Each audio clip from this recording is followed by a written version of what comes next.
Nós acabamos de ouvir o Santo Evangelho, em que nosso Senhor nos apresenta 4 tipos de terra para uma única semente. E qual é a semente? A palavra do próprio Deus. E ele vai fazer 4 distinções. E Padre Alexandre e Padre Diogo, os senhores, homens da palavra, que pregam, que lançam as sementes por aí, mas que colhem os frutos na pastoral e também nos confessionários, haverão de concordar que nós encontramos no meio do nosso povo os 4 tipos de terra. Vejam, existem pessoas que vivem de cerco em cerco, só aparecem na igreja no cerco de Jericó, ou então quando tem campanha de oração na paróquia Nossa Senhora de Fátima, na Vila Ramos, só aparece na igreja nessa época. É o tal do povo que só vive na beira, só quer saber do primeiro fruto, só quer saber da semente que cai, só que não dão condições à ação do Espírito para que esta semente, que é a palavra do próprio Deus, possa frutificar. E olha que tem gente que só sabe perguntar assim: quando vai ter cerco de Jericó de novo? Ai, podia ter cerco de Jericó toda semana. Só que acontece que nós não podemos viver só de cerco de Jericó. Isso aqui é uma primeira opa, estou quase na ponta aqui. É uma primeira rede lançada, me empolguei. É uma rede lançada, e nós somos atraídos. A partir do momento em que nós somos puxados para perto do Senhor, nós precisamos permanecer. Só que tem gente que só aparece aqui no cerco de Jericó e fica só esperando o milagre acontecer. Meu irmão, minha irmã, quando é que você vai criar vergonha e vai se enraizar e vai criar profundidade na sua fé? Até quando você vai ficar esperando apenas cerco de Jericó? Até quando você vai ficar esperando somente o sensacionalismo? Só vai ficar no oba-oba.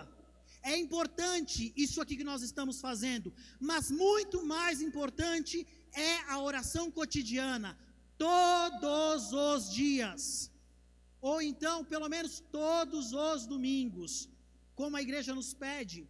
Só que tem gente que só sabe se confessar uma vez ao ano, tem gente que só sabe dar o mínimo a Deus.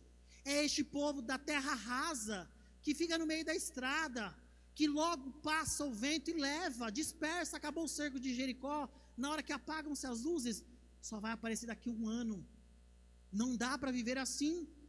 Nós não podemos ser assim. Nós precisamos ser cristãos, nós precisamos ser católicos, nós precisamos dar testemunho da nossa fé todos os dias, ininterruptamente, 24 horas por dia, enquanto você dorme também, porque o modo com o qual nós nos levantamos e nos deitamos também testemunha a quem nós servimos, a fé que nós temos, o amor a Deus nosso Senhor, as provações que nós passamos, tudo isso vai nos dizer quem nós somos. Mas isso é o povo da terra rasa, da primeira terra, que vai jogar na semente, ali pouquinho. Aí tem aquele povo que tem um pouco mais de profundidade, um pouquinho, não é muita coisa não. Acaba o cerco de Jericó, eu vou todos os domingos na missa. Aí vem o primeiro, o segundo, aí no terceiro bate a preguiça, já não vem mais. E aí já não vem mais. Acontece que nós precisamos entender que a participação na Eucaristia, a participação na escuta da palavra do Senhor, ela nos fortalece. Só que como nós estamos rezando nestes dias do cerco de Jericó, nós estamos em ordem de batalha junto aos anjos. E não é fácil levantar todos os dias. Tem dia que eu tenho preguiça de rezar. Tenho, digo, confesso, eu, padre, tem dia que eu falo assim: oh meu Deus, por que tem que ter essa missa tão cedo? Podia ser mais tarde, né? Não? Tá tão frio, minha cama tá tão quentinha. Bate a preguiça, bate o comodismo. Mas nós precisamos ir além. Nós precisamos dar algo a mais, mas tem gente que só consegue dar 2 passos. O terceiro já está cansado. Não tem força, não tem confiança, não tem disposição para seguir adiante. Depois vem aqueles outros que até começam a se engajar na paróquia, vão lá para Vila Ramos, vão fazer todo um trabalho de pastoral. Padre Diogo eu quero ajudar, Padre Alexandre eu quero ajudar, e vão fazer todo um trabalho. Só que na hora em que encontram a primeira dificuldade dentro da comunidade, eu achava que aqui tinham gente santas.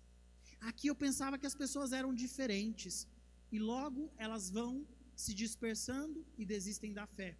Porque justamente estão sufocadas pelo mundo. Ou então começam a aparecer outras oportunidades e elas vão embora. Começa a aparecer a oportunidade de um churrasquinho no domingo, eu não vou na missa. Meus amigos vão para a praia, também não vou na missa. Eu tenho que limpar a casa, eu tenho que lavar a roupa, eu estou muito cansado, eu estou muito atarefado com os meus estudos, eu não estou tendo tempo para a minha família.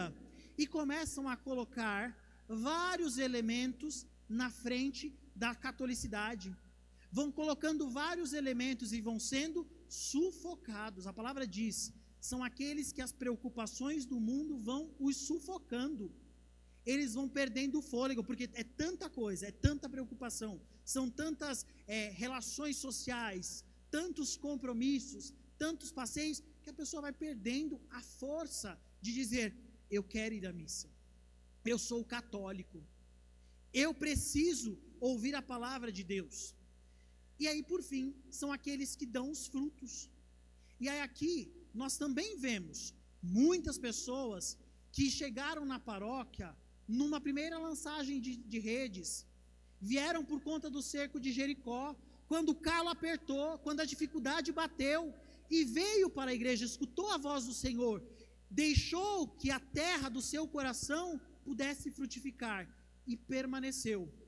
Alguns dão os frutos maiores, outros menores, mas cada um a sua proporção oferece o seu fruto. Está aqui enfrentando lutas, enfrentando batalhas, tendo inúmeras situações de renúncias, porque todas as vezes em que nós dizemos, eu vou ao cerco de Jericó, eu vou à missa, eu vou me confessar, eu vou passar na igreja para fazer meia hora de adoração, nós estamos renunciando a muitas outras oportunidades. É o celular, é a convivência com os amigos, é um happy hour, é qualquer outra coisa. Nós estamos fazendo atos de renúncia. Por isso que nós dizíamos no início, sim, sim, não, não. Não dá para sermos meia boca, não dá para sermos medíocres, ou nós somos ou não somos. Nós precisamos fazer uma opção e precisamos endossá-la, ratificar aquele nosso desejo todos os dias, todos os instantes. E não é fácil, não é sem luta, não é sem batalha, e é por isso que nós estamos aqui, porque a palavra do Senhor, ela também nos fortalece. A primeira leitura da liturgia de hoje, da profecia de Isaías, ela diz assim: assim como a chuva e a neve descem do céu e para lá não voltam mais, mas vêm irrigar e fecundar a terra e fazê-la germinar e dar semente para o plantio e para a alimentação. Assim a palavra que sair da minha boca não voltará para mim vazia, antes realizará tudo aquilo que for minha vontade e produzirá os efeitos que pretendi ao enviá-la.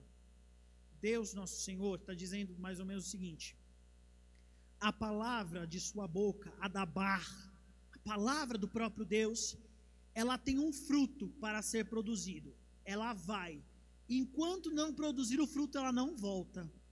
Deus tem um projeto na minha vida, Deus tem um projeto na sua vida, enquanto não for consumado, não terá retorno ao próprio Deus. Esses dias eu me questionava sobre uma situação de uma pessoa numa enfermidade muito grave, e a pessoa, tempos e tempos, passando por aquela situação, morre e não morre, vai e não vai, vai e não vai, vai e não vai. Aí a gente se pergunta assim, mas por que não vai? O que está acontecendo? Sofrendo tanto, a palavra de Deus não produziu o efeito que é necessário que seja produzido. O efeito de salvação. Os frutos ainda não estão maduros. Enquanto não estiverem maduros, não terá consumação. Então precisam produzir. Assim acontece em tudo na nossa vida.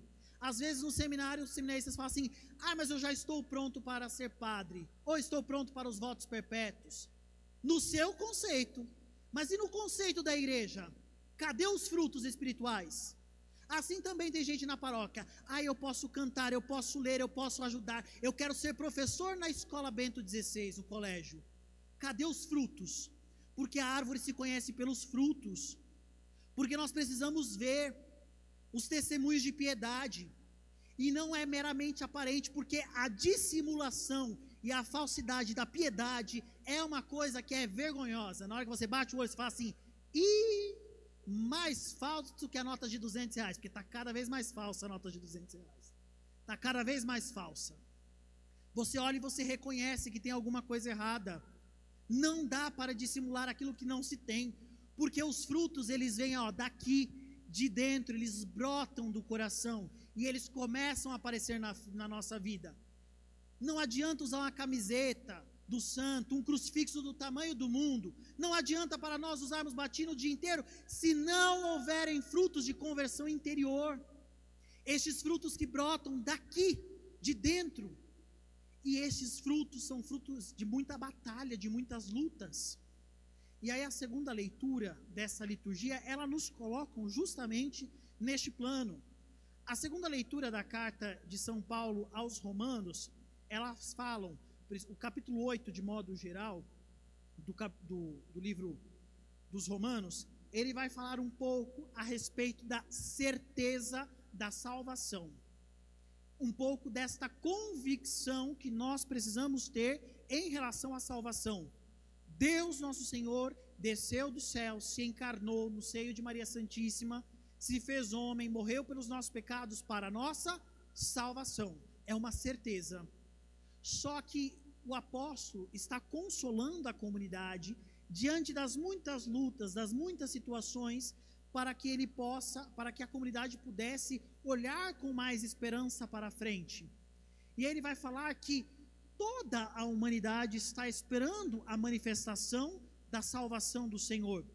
E aí ele vai colocar uma testemunha, dizendo que também aguardam junto conosco o momento da salvação, da plenitude da salvação de Deus.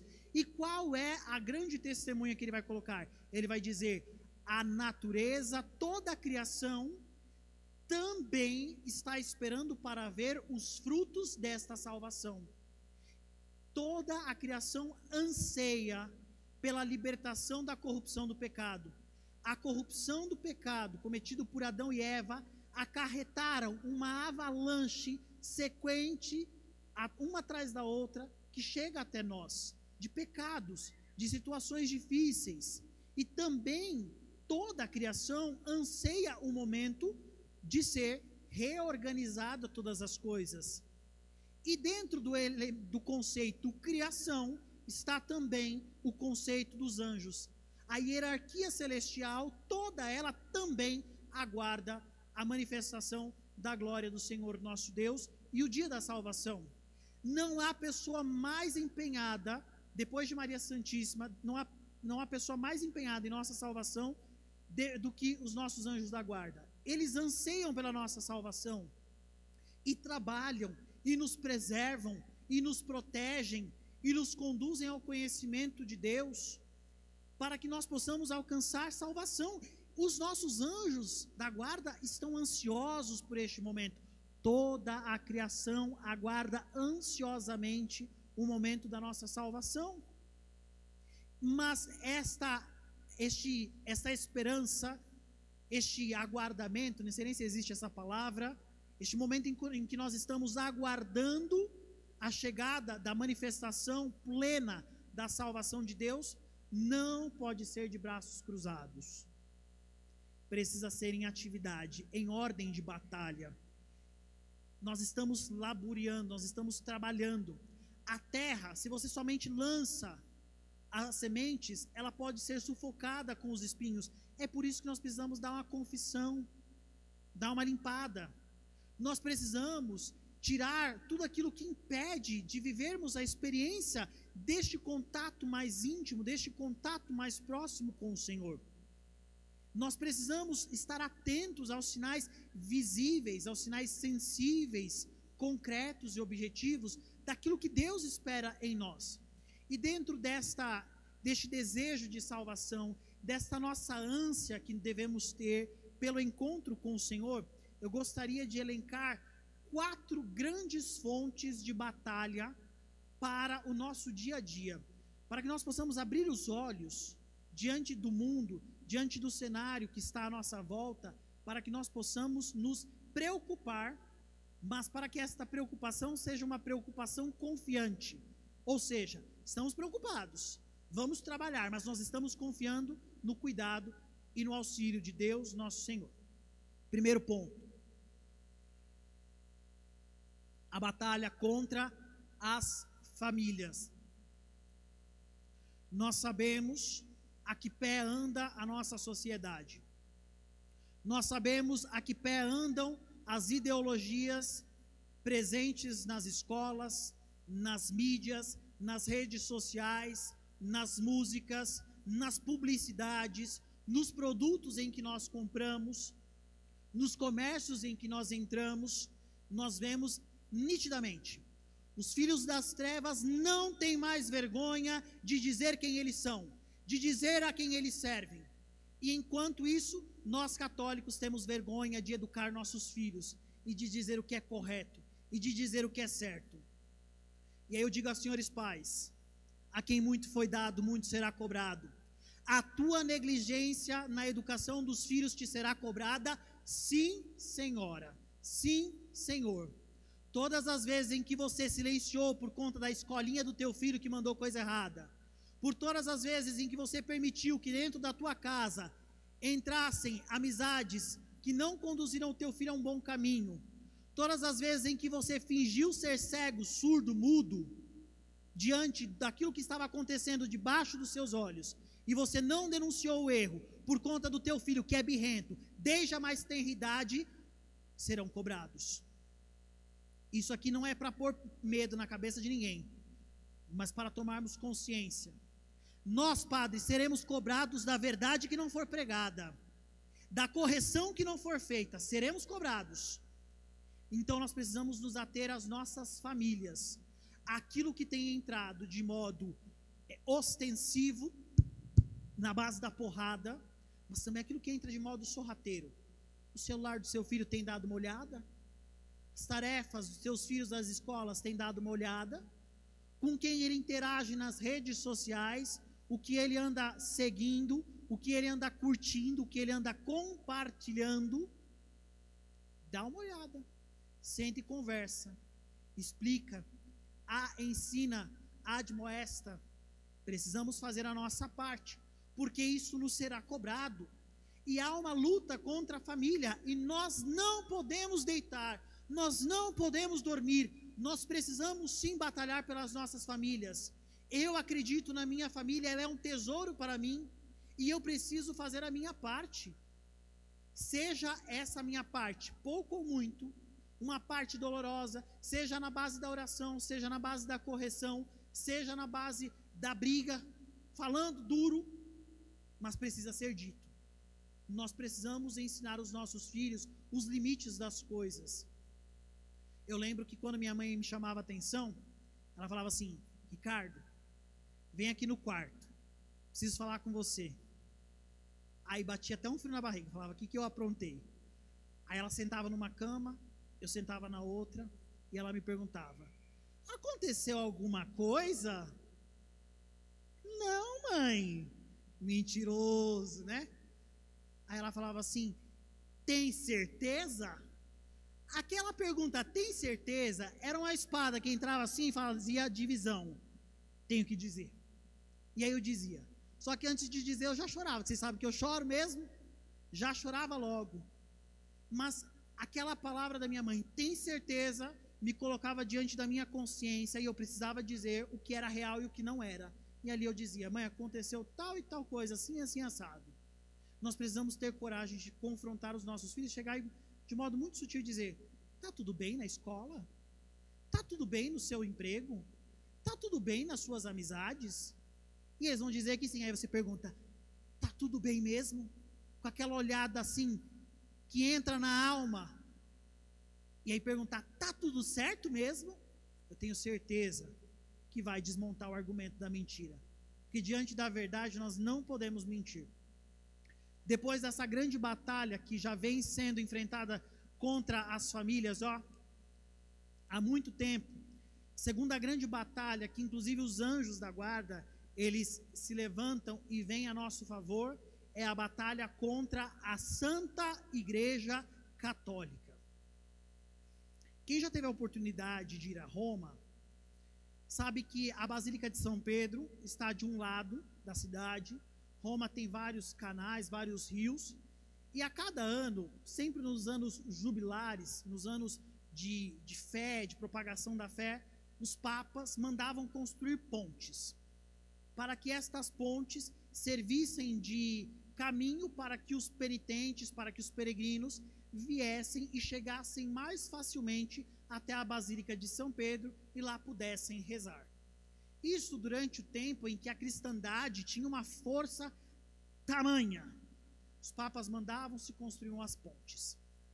Só que durante o período da unificação da Itália, construiu-se praticamente de frente à Via do Corso, que é a principal via da chegada à Basílica de São Pedro, uma ponte. E esta ponte, nas extremidades delas, nas duas extremidades da ponte, existem dois anjos de cada lado. Do lado que está virado para o altar da pátria, há dois anjos com folhas de louro, como reconhecimento para a República Italiana. Do outro lado, em direção ao papado, em direção à igreja, há dois outros anjos, com um semblante de fúria, e duas grandes espadas apontadas para o Papa. É um sinal visível de como a situação na Itália, naquele momento, estava se invertendo. A igreja que sempre foi aclamada, a igreja que sempre foi louvada, porque a igreja de Nosso Senhor é a igreja santa, católica, apostólica, romana, ela começou a partir de então, já vinha enfrentando batalhas, mas essa é uma batalha ainda mais dura, de confrontamento, onde se enaltecia a república e se desprezava o papado.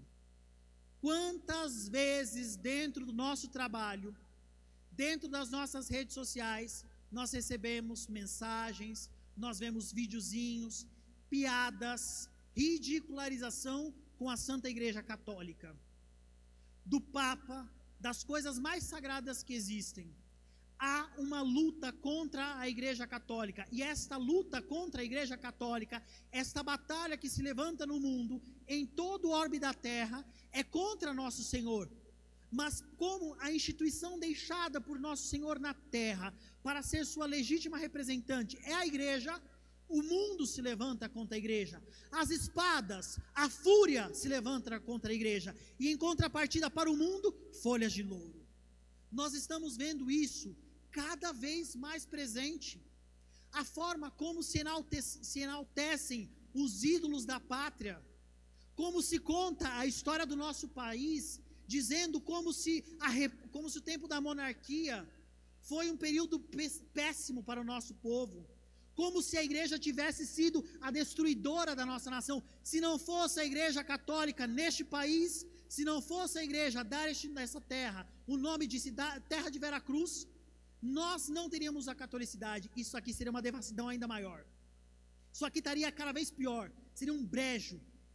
É a cristandade que deu a condições de que a humanidade ainda não perecesse diante da devassidão moral.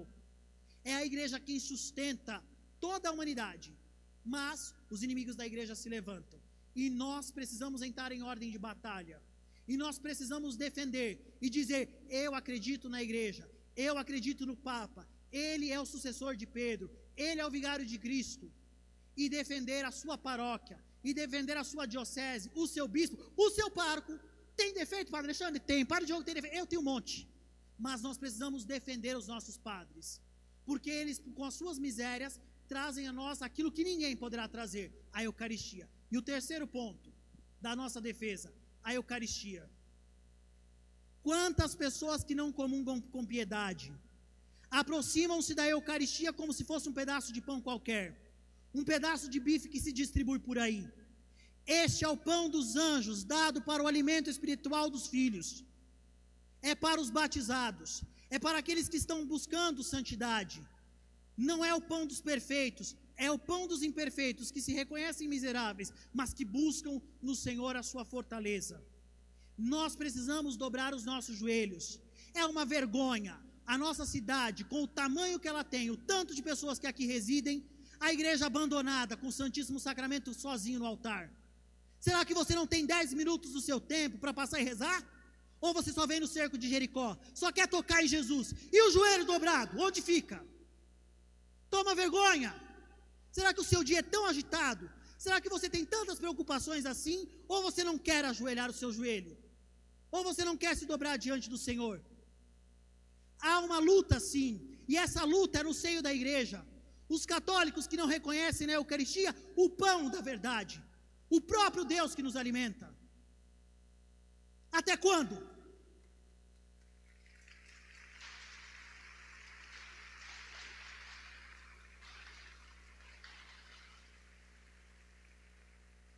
Nós precisamos adorar.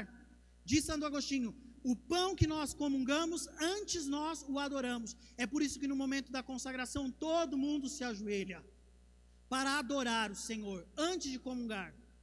Nós precisamos ser um povo piedoso, precisamos confessar, precisamos rezar com piedade, participar devotamente, com a atenção da Santa Missa. Não dá para ficar pensando na morte da bezerra, não. Nós precisamos rezar com piedade. E quem é que vai nos conduzir a este conhecimento da verdade, a essa adoração mais profunda? O quarto ponto que se levanta é contra ela, a Virgem Santíssima. Nos nossos dias, muitas pessoas carregam o terço pendurado no carro. Aí tem gente que entra no carro, passa a mão no tercinho, aí se benze. Sabe nem rezar o terço? Um cambara de gente que vai no terreiro de macumba, que não acredita, que não vive a fé católica, com o terço pendurado no pescoço. Não é amuleto, não é um patuá, é um sinal de graça, é um sacramental dado por Nossa Senhora para a nossa santificação, e ela tem pedido cada vez mais a nós: rezai o terço todos os dias. Me disseram que não é mais o terço, é o rosário todos os dias. Aumentou o trabalho, porque a devassidão está aumentando. Se nós que se dizemos consagrados e falamos, salve Maria, não rezarmos o rosário, se não honrarmos Maria Santíssima com a nossa vida, de nada valerá. E há um levante sim, ridicularizam a ela, questionam a sua virgindade puríssima, questionam várias coisas a respeito dela, e nós aceitamos isso inclusive dentro de nossas casas. Os nossos filhos, que ouvindo ideologias, ouvindo baboseiras, groselhas nas escolas, nas universidades, começam a questionar as verdades da fé, começam a questionar a respeito dela. Só que acontece uma coisa: quem se levanta contra Maria é o Satanás. Quem se levanta, seja católico ou não, é batizado, é padre que está falando baboseira, é um Satanás. É um Satanás que está falando. Porque nós precisamos honrar a Maria Santíssima, e não tenham medo de se aproximar dela, não tenham medo de oscular a sua imagem, não tenham medo de rezar o Santo Terço, não tenham vergonha. Se nós rezarmos piedosamente, ela não vai atrair nada a si. Tudo que ela recebe de Deus, ela passa para nós, e tudo que ela recebe de nós, ela apresenta para Deus. Ela é medianeira de todas as graças, ela apenas faz a ponte. Tudo que ela recebe de Deus, ela dá para os seus filhos, miseráveis que nós somos. E tudo o que ela recebe de nós, as nossas orações, os nossos sacrifícios, ela apresenta a Deus. Eu sei que aqui tem muita gente que é consagrada a Nossa Senhora, pelo método de São Luís Maria Guilhom de Montfort. Uma das coisas que o método diz é que tudo aquilo que nós fazemos de bom, não nos cabe, cabe a ela. Só que aí tem gente que só quer o mérito, só quer a vaidade. Ai, eu rezei por você. Reza em silêncio, dobra o teu joelho, confia no Senhor, confia em Maria Santíssima. Vejam, haveriam outras frentes de batalha, mas estas 4 estão cada vez mais intensas. 2 no mundo e 2 dentro do seio da própria igreja. contra as famílias e contra a Santa Igreja, basta abrir a internet, vocês vão ver como que andam as coisas. Basta ligar o noticiário, vocês vão ver a que pé andam as coisas. E duas outras no seio da própria igreja, da Eucaristia, dada como um pedaço de pão qualquer, e a ridicularização, a diminuição de quem é esta mulher. Ela não é uma igual a nós. Nós somos pecadores. Ela foi privilegiada por Deus. Deus a preservou de toda a corrupção do pecado para que o seu filho pudesse vir em nosso meio. Ela não é uma igual a nós. Ela está muito acima de nós, inclusive acima dos anjos. A primeira invocação da ladainha de Nossa Senhora ou da ladainha lauretana, quando começam as invocações dos títulos de realeza, é Regina Angelorum, Rainha dos Anjos. E aí depois vem os outros títulos de realeza de Nossa Senhora. Meus irmãos, estamos em ordem de batalha. E os anjos estão ao nosso lado. Só que acontece que nós precisamos querer batalhar. Tem gente que está entregando os pontos. Tem gente que está com medo. Tem gente que está sem saber por onde vai. Eu quero te convidar a fechar os seus olhos um instante. E nós vamos pedir ao Senhor a graça do fortalecimento espiritual. Senhor Jesus, nós queremos nessa noite pedir a Tua graça, a Tua bênção sobre cada um de nós.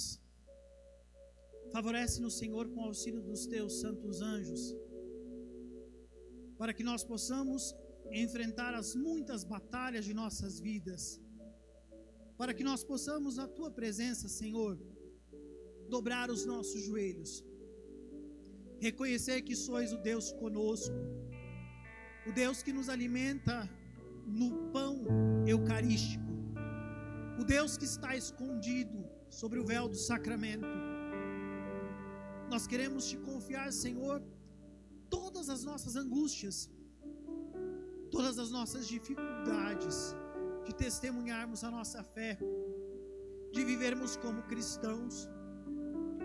Por vezes estamos sendo sufocados, por vezes estamos sendo ridicularizados, Senhor, estamos sendo perseguidos por conta daquilo que nós acreditamos, mas nós confiamos, Senhor, em Ti.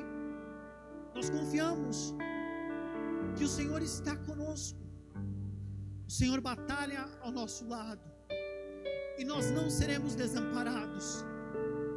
A batalha não terá fim enquanto ela não atingir a nota máxima, o resultado que o Senhor quer. E nós sabemos, Senhor, que Tu queres que nós sejamos vitoriosos junto contigo, junto com a vossa Mãe Santíssima.